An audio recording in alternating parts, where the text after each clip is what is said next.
peut encore une fois parler. Est-ce qu'il est vraiment à 100%? Est-ce qu'il a peur de se blesser? Mais je pense pas qu'on peut résumer son match à ça. Pourquoi? Parce qu'en fait, dans l'attitude, généralement, De Jong nous a habitués à ça. C'est-à-dire qu'il a l'air un peu nonchalant. Tu as l'impression qu'il fait pas toujours les courses. Et c'est vrai que pour récupérer les ballons et pour ne pas être exposé ensuite, justement à cause de la ligne du hors-jeu, c'est important que tous les joueurs soient d'accord sur le pressing et surtout qu'ils mettent une vraie intensité à la perte de balles. Et quand tu observes De Jong, surtout en première mi-temps, parce que sur la deuxième mi-temps, pour le début de la deuxième mi-temps en tout cas, ça s'est arrangé. Le Barça a mis beaucoup plus d'intensité et le Barça a plié le match. Et sur la première mi-temps, De Jong, clairement, il manquait quelque chose. Bon, maintenant, ça, c'est ce qui s'est pas bien passé devant le match. Excusez-moi, je me suis un peu attardé sur De Jong et sur Martin. Mais en fait, c'est quand tu vises l'excellence, quand tu vises la Ligue des Champions maintenant, parce que moi, en tout cas, c'est les ambitions que j'ai envie d'avoir pour cette saison, c'est problématique. Mais on verra ça plus tard. Bien sûr, De Jong a le temps de monter en puissance,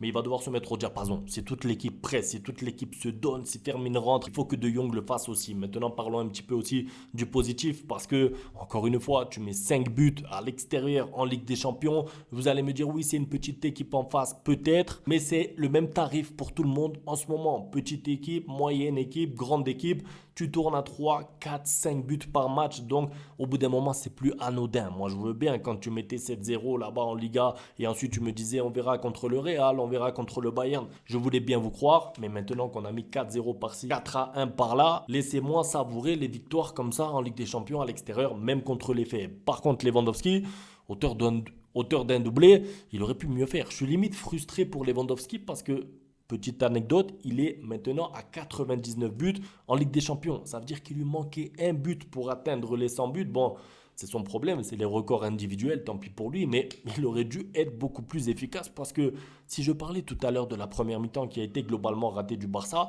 c'est aussi parce que l'efficacité n'y était pas. On a eu un Lewandowski très maladroit. En deuxième mi-temps, il a un face-à-face aussi à l'arrêt, c'est limite un penalty, il tire carrément à côté. Bon, il se rattrape avec un doublé, mais pour moi, il aurait pu faire mieux. Après, il a mis 2 buts, donc ceux qui aiment bien les statistiques vont me dire, il peut faire mieux, mais il a mis 2 buts quand même. Et vous avez raison, c'est le buteur du Barça. Il est meilleur buteur de la Liga, il fait partie des meilleurs buteurs de la Ligue des Champions. Je crois que c'était son 5e but en fait. C'est pour ça que je vous dis que ça me frustre. C'est parce qu'il aurait pu mettre son 6e ou son 7e but en Ligue des Champions cette saison, tellement il a eu des occasions, tellement il a eu des opportunités. Il est sorti en fin de match au repos, c'est bien pour lui. Au passage, celui qui m'a vraiment marqué aujourd'hui, moi je sais pas vous, c'est Koundé. Je pense qu'on ne peut pas quitter la vidéo sans avoir parlé de Koundé ensemble. C'est juste abuser la qualité de passe maintenant et la qualité de centre de Koundé. Je me rappelle comme si c'était hier des premiers matchs de Koundé à droite au Barça. On disait défensivement c'est solide, la relance c'est propre, mais on va pas se mentir ici, on disait c'était catastrophique offensivement parce que les centres étaient ratés, parce que les passes en retrait n'étaient pas bonnes.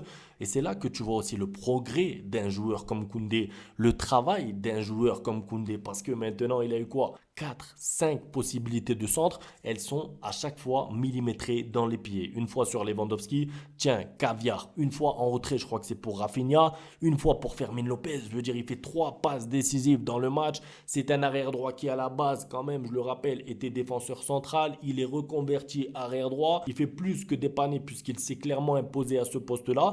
Et il fait partie clairement des meilleurs arrière droits du monde actuellement. Et je pense qu'il n'y a même pas de débat. Au-delà de ça, moi j'ai beaucoup aimé le fait qu'il ait été reposé le match dernier parce que déjà on sait qu'il va jouer avec l'équipe de France dans pas longtemps.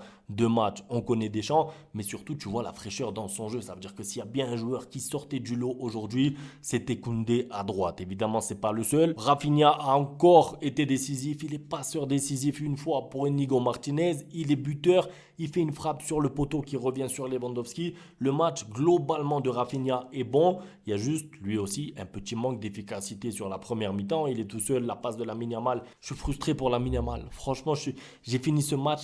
Vas-y quoi, faites des passes à Lamine Yamal. J'avais envie qu'il brille lui aussi. J'avais envie qu'il puisse augmenter son compteur stat. Même si c'est des petits détails. Mais en fait, il a tout essayé. Il a eu 2, 3 situations où il aurait dû être passeur décisif. Mais ils lui ont tout mangé. Toutes les occasions ratées. À un moment, c'est Lewandowski qui est trouvé tout seul. Il fait un double contact avec ses 2 pieds. Je sais pas, j'ai pas compris en première mi-temps. En deuxième mi-temps, Lamine Yamal aussi une passe incroyable au-dessus de la défense. Voilà, c'est juste dommage pour lui et pour ses statistiques. Parce que pour moi, il méritait mieux. Mais bon, c'est comme ça. globalement, le Barça a fait plaisir et surtout, globalement, le Barça a fait le travail. Quand tu vois en tout cas au moment où je parle, hein, parce que je crois que le PSG s'est fait taper à la fin du match contre l'Atlético Madrid. Ils vont lutter pour se qualifier en Ligue des Champions. Quand tu vois City qui a perdu, quand tu vois le Bayern qui était en difficulté, je ne sais pas comment ça s'est fini le match, mais il y avait 0-0 à la 65 ou 70e. Tous les gros ont du mal. Le Barça enchaîne les victoires, même si c'était relativement faible en face. C'est important de prendre les points, c'est important de marquer des buts. Ça fait plaisir. Le Barça enchaîne, pas de blessés. Gavi qui joue 30 minutes.